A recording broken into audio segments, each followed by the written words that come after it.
Hey guys, welcome to eclipse education. जैसा कि आप जानते हैं, हमारे चैनल पे कंप्यूटर की एक सीरीज चल रही थी। तो उसमें हम लोगों ने थ्योरी पार्ट जो भी था उसको अच्छे से हम लोगों ने हर एक टॉपिक को पढ़ लिया।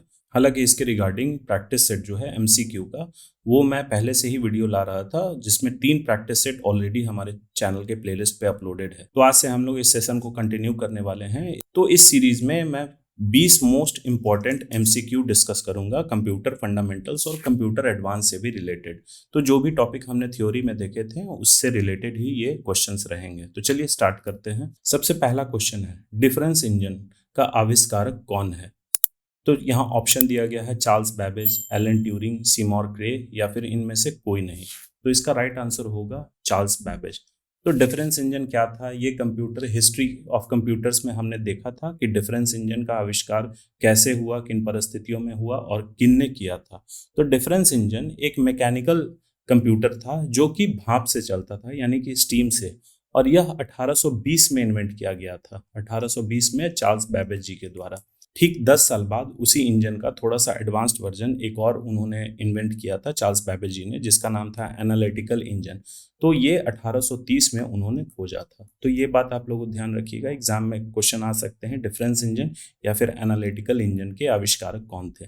तो चार्ल्स बैबेज। अब क्वेश्चन नंबर 2 है, the first generation computers they are programmed using. यहाँ कहने का मतलब, ये क्वेश्चन मैं हिंदी में समझाता हूँ। जो पहले पीढ़ी के जो कंप्यूटर्स थे उनमें प्रोग्रामिंग जो की जाती थी उसमें कौन सा भाषा इस्तेमाल होता था? तो कंप्यूटर लैंग्वेज का भी वीडियो आप लोगों ने अगर देखा होगा तो उसमें मैंने अच्छे से समझाया है कि निम्न स्तरीय भाषा और उच्च स्तरीय भाषा, दो ही भाषा होती है जो कंप्यूटर प्रोग्रामिंग में इस्तेमाल की जाती है। तो यहाँ जो सवाल के अकॉर्डिंग यहाँ पूछा जा रहा है कि पहले जनरेशन के कंप्यूटर में कौन सा भाषा इस्तेमाल होता था? तो इसका राइट आंसर होगा मशीन लैंग्वेज।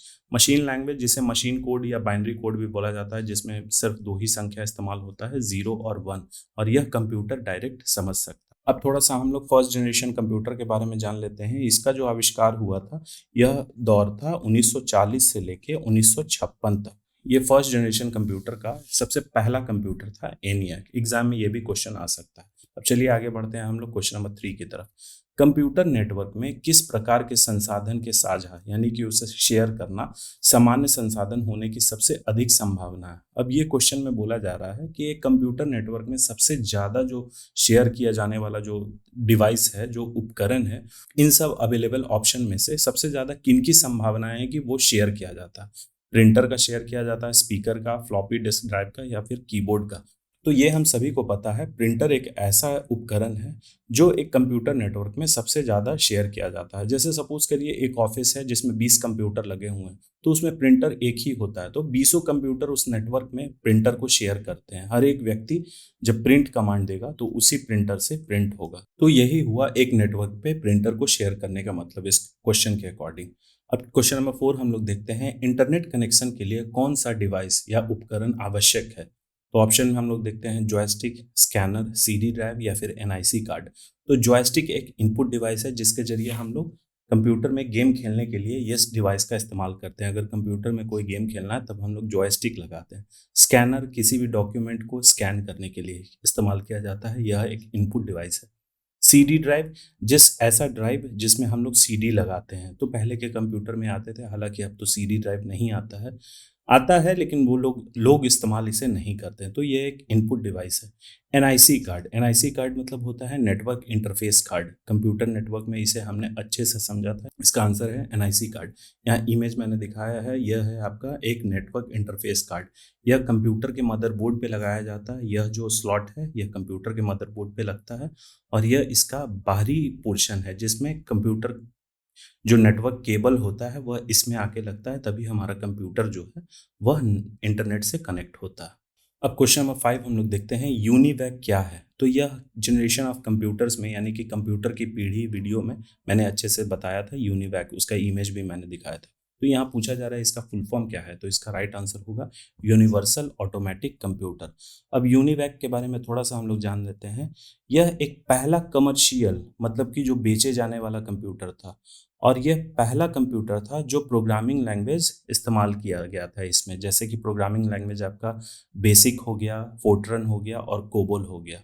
और इसमें इनपुट के लिए पंच कार्ड का इस्तेमाल किया जाता था, इनपुट और आउटपुट दोनों के लिए। जो पहले जनरेशन का कंप्यूटर था मैंने बताया था ENIAC, उसी का यह एडवांस्ड वर्जन था UNIVAC, और इसकी जो खोज हुई थी 1951 में, मतलब ये सेकेंड जनरेशन का कंप्यूटर था। ये भी क्वेश्चन कई बार एग्जाम में रिपीट हुआ है, सुपर कंप्यूटर्स के जनक कौन है? तो इसका राइट आंसर होगा सीमोर क्रे। तो सीमोर क्रे ने पहला सुपर कंप्यूटर 1976 में उन्होंने डेवलप किया था, जिसका नाम था क्रे 1। यहाँ मैं लिख देता हूँ CRAY 1। तो ये पहला सुपर कंप्यूटर था, 1976 में सीमोर क्रे द्वारा खोजा गया था। अब चलिए क्वेश्चन नंबर 7 हम लोग देखते हैं। IBM 1401 क्या है? तो IBM का फुल फॉर्म होता है इंटरनेशनल बिजनेस मशीन, और यह उसका एक मॉडल है 1401। तो यह क्या है, पूछा जा रहा है किस पीढ़ी का कंप्यूटर है, फर्स्ट जनरेशन का, सेकंड जनरेशन, थर्ड या फिर फोर्थ? तो इसका राइट आंसर होगा यह सेकंड जनरेशन का कंप्यूटर है। यह पहला सबसे अफोर्डेबल मतलब जिसे खरीदा जा सकता है, बहुत महंगा नहीं था, और यह बहुत पॉपुलर मेन फ्रेम कंप्यूटर था। यहाँ आप लोग ध्यान दीजिएगा, IBM 1401 जो है एक मेन फ्रेम कंप्यूटर था, ना कि यह सुपर कंप्यूटर था या फिर माइक्रो कंप्यूटर या मिनी कंप्यूटर। यह एक मेन फ्रेम कंप्यूटर था, और इसकी खोज जो हुई थी वह 1950 में हुई थी। तो ये बात आप लोग ध्यान रखिएगा। क्वेश्चन नंबर 8 है, इनमें से कौन सा एक पेरिफेरल डिवाइस नहीं है? तो पेरिफेरल डिवाइस के बारे में मैंने बताया था, इनपुट आउटपुट जो वीडियो था उसमें मैंने बताया था कि पेरिफेरल डिवाइस क्या होते हैं।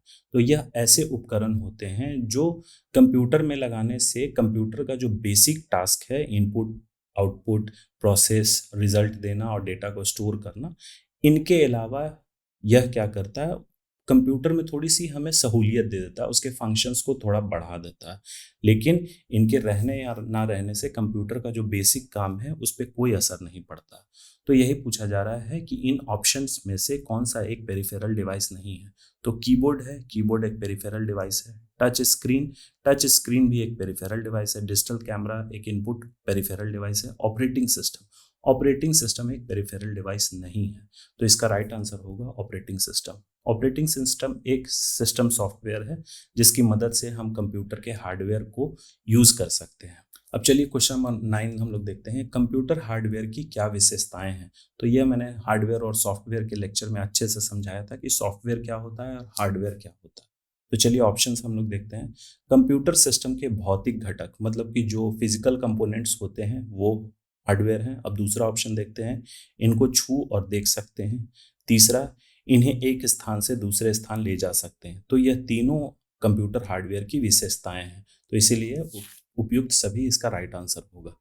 अब चलिए क्वेश्चन नंबर 10 है, ऐसा कौन सा कमांड है जो विंडो को बंद करने के लिए इस्तेमाल किया जाता है? तो यह एक शॉर्टकट की के बारे में है। एग्जाम में कई सारे ऐसे सवाल आते हैं बार बार और लोग कंफ्यूज कर जाते हैं। तो एक शॉर्टकट कमांड का लेक्चर मैं अलग से ले आऊंगा, MCQ के थ्रू ही करवाऊंगा। जब MS ऑफिस का सीरीज जब मैं चलाऊंगा तो उसमें अच्छे से आप लोग समझ जाइएगा। तो यहाँ क्वेश्चन में हम लोग देखते हैं कि विंडो को बंद करने के लिए कौन सा ऐसा शॉर्टकट की हम लोग इस्तेमाल करते हैं। तो इसका राइट आंसर होगा Alt+F4। जो कीबोर्ड है आप लोगों का कंप्यूटर में लगा हुआ, उसमें आप देखिएगा Alt एक की होता है नीचे स्पेस के बगल में, उसे प्रेस करिएगा और साथ में ऊपर फंक्शन की F4 जब प्रेस करिएगा तो कोई भी जो विंडो खुला होगा आपके सामने आपके स्क्रीन पे वह बंद हो जाएगा। तो ये क्वेश्चन यही बोल रहा है। अब चलिए क्वेश्चन नंबर 11 ये देखते हैं, VLSI का पूर्ण रूप क्या है? तो VLSI यह एक थर्ड जनरेशन में इस्तेमाल किया जाने वाला टेक्नोलॉजी था। इसका फुल फॉर्म होता है वेरी लार्ज स्केल इंटीग्रेटेड। और तीसरे जनरेशन के कंप्यूटर में कौन सा कंपोनेंट इस्तेमाल होता था? तो इंटीग्रेटेड सर्किट। तो इंटीग्रेटेड सर्किट ही very large scale integrated circuit का इस्तेमाल किया जाता था थर्ड जनरेशन के कंप्यूटर्स में। अब क्वेश्चन नंबर 12 बोल रहा है 3.5 इंच फ्लॉपी डिस्क की क्षमता क्या है? तो फ्लॉपी डिस्क जो होता है, यहाँ हम लोग देख इमेज में दिखाऊंगा फ्लॉपी डिस्क कैसा होता है। तो उसकी क्षमता पूछी जा रही है, जैसे CD रोम होती है तो उसकी क्षमता क्या होगी, DVD रोम की क्षमता क्या होती है। ये सब जो है फ्लॉपी डिस्क, इन सब का साइज फिक्स्ड होता था। आज के ज़माने के स्टोरेज डिवाइस की तरह नहीं है, पेन ड्राइव या फिर हार्ड डिस्क हो गया कि अलग अलग साइज में वो अवेलेबल है। फ्लॉपी डिस्क का साइज फिक्स रहता था और CD का भी साइज फिक्स रहता था। तो इसका राइट आंसर होगा 1.44 MB। ये बहुत पहले इस्तेमाल किया जाता था। ये देखिए फ्लॉपी डिस्क, अब तो कंप्यूटर में ये स्लॉट भी नहीं रहता है जहाँ फ्लॉपी डिस्क इस्तेमाल किया जाए, क्योंकि कोई भी डेटा रहेगा, कोई भी फाइल रहेगा, वह 1.44 MB से बड़ा रहता है। जैसे आप अपने मोबाइल का ही ले लीजिए एग्जाम्पल, उससे जब आप फोटो क्लिक करते हैं तो वह 2 MB से कम का फोटो नहीं होता। तो एक फ्लॉपी में वो फोटो भी, एक फोटो भी नहीं आ सकता, इसीलिए इसका इस्तेमाल अब बंद कर दिया गया है। अब चलिए क्वेश्चन नंबर 13 हम लोग देखते हैं, वैन का पूर्ण रूप क्या है। तो इसका बहुत आसान है ये question, wide area network. Question number 14 है, बाइनरी नंबर सिस्टम किनके द्वारा खोजा गया था। तो बाइनरी नंबर सिस्टम हम लोग जानते हैं जिसमें 0 और 1 का इस्तेमाल किया जाता है, इसे मशीन कोड भी बोला जाता है या फिर मशीन लैंग्वेज।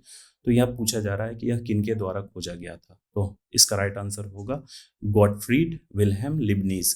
तो ये मैंने नंबर सिस्टम में आपको पढ़ाया था कि किस किस तरीके के कंप्यूटर में इस्तेमाल किए जाते हैं नंबर, जैसे कि बाइनरी नंबर हो गया, डेसिमल नंबर हो गया, ऑक्टल या फिर हेक्साडेसिमल नंबर। अब क्वेश्चन नंबर 15 हम लोग देखते हैं, राउटर निम्न में से क्या है। क्या वह एक इनपुट डिवाइस है, आउटपुट डिवाइस है, पेरिफेरल डिवाइस है या फिर उपयुक्त में से कोई नहीं। तो राउटर हम लोगों को पता होगा क्या होता है, उसके जरिए हम लोग कंप्यूटर में इंटरनेट इस्तेमाल करते हैं उस डिवाइस के जरिए। तो यह एक पेरिफेरल डिवाइस है, other peripheral device. Input device इसलिए नहीं होगा कि इसके जरिए हम लोग कंप्यूटर में कोई इनपुट नहीं देते हैं, आउटपुट भी हमें नहीं मिलता, इसीलिए यह आउटपुट डिवाइस नहीं है, पेरिफेरल डिवाइस है। यह कंप्यूटर में बस हमें इंटरनेट कनेक्शन प्रोवाइड करने के लिए यह डिवाइस इस्तेमाल किया जाता है। यह देखिए राउटर का इमेज है, अलग अलग कंपनीज के आते हैं अलग अलग मॉडल, लेकिन बेसिक यही रहता है, उसमें किसी में 2 एंटीना रहता है, किसी में 4 एंटीना रहता है। अब क्वेश्चन नंबर 16 हम लोग देखते हैं, MICR का पूर्ण रूप क्या है। यह बैंकिंग का टर्म है, हालांकि कंप्यूटर में ही इसका इस्तेमाल किया जाता है। तो इसका राइट आंसर होगा मैग्नेटिक इंक कैरेक्टर रीडर। अब MICR कहाँ किस उपकरण में रहता है, किस डॉक्यूमेंट में अवेलेबल रहता है। तो ये देखिए यह बैंक का एक चेकबुक है। चेकबुक में आपका ये जो डिजिट रहता है 1 2 3 4 ये 9 तक, यह MICR कोड होता है। यानी कि इसके जरिए कंप्यूटर में वो एक डिवाइस होता है MICR कोड रीडर।